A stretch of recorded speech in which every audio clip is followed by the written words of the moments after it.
Today on Real Talk with Louanna, we're talking to Miasia. She's infected with the HIV virus.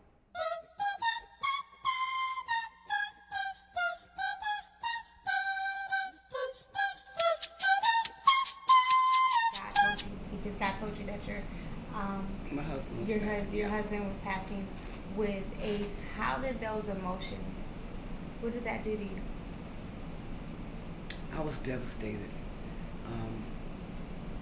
He had a spouse. His spouse had died in '86 of AIDS, and so I was expecting for my first husband to die at any time. And but he kept telling me he was okay. He kept telling the kids he was okay. So when I found out when he died, after he passed away, when I came to Phoenix, I didn't want to come to Phoenix. I hated Phoenix. I didn't want to be here. I had a beautiful life in LA. Everything was going hunky-dory. I was happy there. And when the Lord told me I had to come to Phoenix, I was just like, I'm not going. I fought it. I was not going. I was not coming here. I went out of town. I went everywhere I could before I came to Phoenix, before I finally came to Phoenix. And when I finally got here and I told my first husband why I was here, he told me, he says, well, there's nothing wrong with me. I'm just losing a little weight. And I said, the Lord told me that you're dying and we need to prepare our children. He didn't want to do that. He was in a lot of denial. And so they tried to put me away. They told me I was crazy. And that's when I went on the streets and started using drugs, because I knew that after he passed away, all my life I've been the heavy. I've been too dark, too outspoken, too this, too that. I'm the oldest of 5 children. And my father was always down on me because I was dark skinned. And so I grew up in a family that didn't practice a lot of love. And I knew that I take life like it is. Whatever happens, happens. And so I knew after my first husband died that I was going to have to pick up the pieces with my daughters. I was going to tell them. I was going to have to go to his family and tell his family. And after I had divorced him when I was 25, everybody thought that I was the bad person. They didn't know that he had been sleeping with men since he was 15. They didn't know those things about him.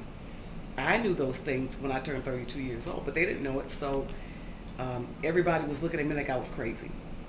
And when I found out that when I got here and I went out on the streets and started using drugs, and I've been on the streets about 2.5 months, I guess, and I was living in a homeless shelter when I found out he was dead. It was just not a place where I really wanted to be.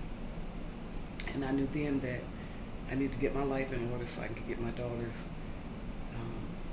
put my family back together again. Because when I divorced my husband, I was 25. I broke up my family. And when you marry somebody, you marry till death do you part.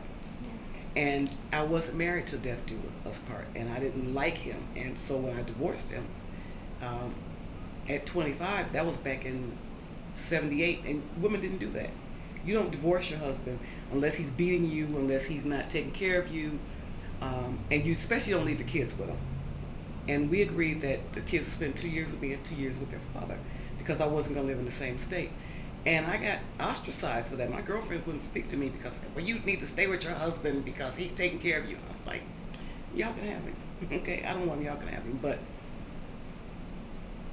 throughout my life, I've gone through a lot of obstacles that were designed to beat me down. And I have overcome those obstacles over and over and over again. And I was just tired. And I didn't want to have to do it again. But when after I found out he passed away, I had to start working to get my daughters back. My youngest daughter didn't want to speak to me for about 6 months. It was very traumatic